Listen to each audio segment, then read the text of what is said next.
This painting is called Elosis the River God, and it's based on a series of sculptures from the pediments of the Parthenon, but also based on a photograph by a friend of mine named Lee Faircloth. And I want to talk about the process that I came to in terms of making this painting and why I've made two versions of it.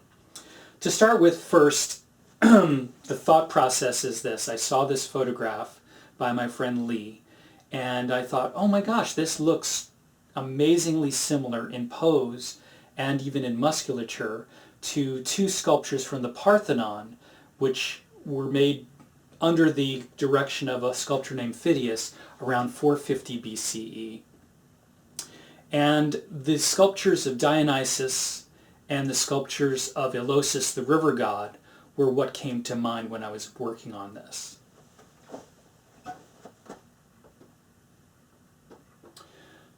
So to start with, one of the first things that I was thinking about was, the idealized male form, and how in ancient Greece there was this sort of cult of the heroic male who was between the ages of probably about 14 or 15 and 20 or 25 years old, and how that represented the ideal Athenian citizen, and how those ideal Athenian citizens were also the perfect age to go off and fight battles, and they usually were at the height of their physical beauty, which is one of the reasons why I make paintings of men, because of that kind of idealism behind it.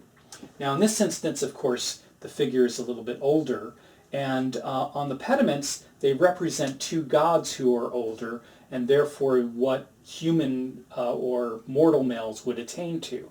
Now, the pose of this reclining male has been used over and over again in art history, and it also was used several times in the Parthenon. For example, this sculpture of Dionysus,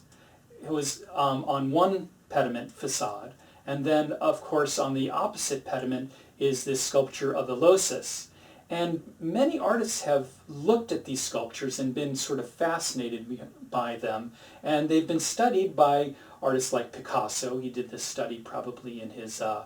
teens or 20s, and even Michelangelo quotes that sculpture here in his fresco of Adam from the Sistine Chapel ceiling around 1508. Now,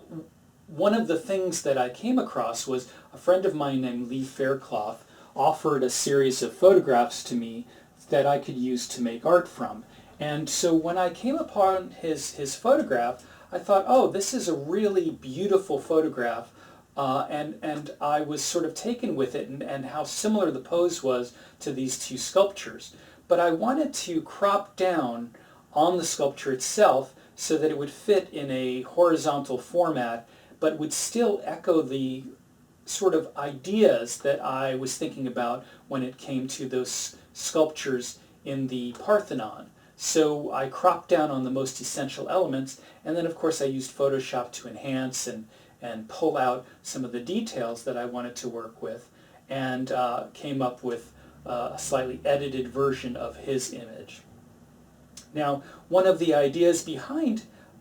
these sculptures on the Parthenon is also how they're arranged in terms of composition, and so that was something that was very important to me, was to think about how the composition of this sculpture or this figure would fit into the frame of the canvas, sort of like the pediment of the sculpture on the Parthenon. Now if you look at the Parthenon pediment, you'll see that it's wedged into the corner in a way that it works compositionally and also doesn't take up too much space, but it also is very compact and interesting. And that's one of the things that I tried to do with the painting, is wedge it into the form so that it had a nice compositional flow, a strong diagonal running through the composition, and also using the rule of thirds, which is basically having the visual weight in 1/3 of the composition, which in this instance is in the right third of the image.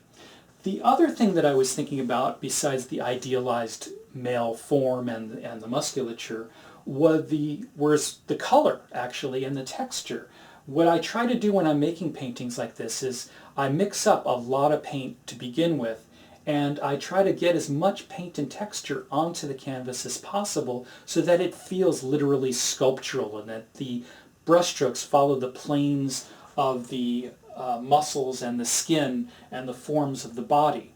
The other reference to the ancient Greek sculptures of the Parthenon, especially the pediment, have to do literally with the color, because they think that the sculptures of the Parthenon were painted and that the friezes specifically probably had a sort of purple or cranberry type of color that was used to set off the figures themselves, and that the figures in the white marble and with sort of garish paint, believe it or not, would have stood out using that sort of complementary color scheme. And that's one of the things that I was trying to do here. So I hope that you enjoyed this video, and I just wanted to explain a little bit more about the fact that I work in a series from small to large. I give a lot of thought to historical context and also iconographic or subject matter. Thank you.